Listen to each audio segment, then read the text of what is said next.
Организаторите на протестите за заедничка Македонија, Игор Дурловски и Богдан Илиевски, преку своите бранители, поднеле жалба на последното решение на кривичниот суд да им биде продолжен притворот за нови 30 дена. Покрај нив, до кривичен пристигнати се и жалбите на Мунир Пепиќ и на пратеникот Љупчо Димовски, кој се жали на одлуката да остане уште еден месец во куќен притвор, потврдуваат нивните бранители за телевизија 24. Дел од адвокатите пак се уште ги немаат добиено решенијата.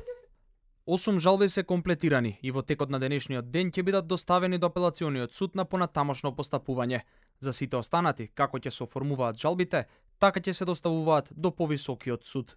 Притворот му беше продолжен и на поранешниот министер за внатрешни Митко Чавков, на претениците Крсто Муковски, Љубен Арнаудов и Сашо Василевски, односно на вкупно 23 лица, осомничени за терористичко загрозување на уставниот поредок и безбедноста, за настаните од крвавиот четврток во собранието. Во куќен притвор остануваат и пратениците Трчуловски и Пешевска. Додека 30 на осомничени, повеќе од 30 дена се во притвор, 5 мина се уште не се достапни на органите на прогонот.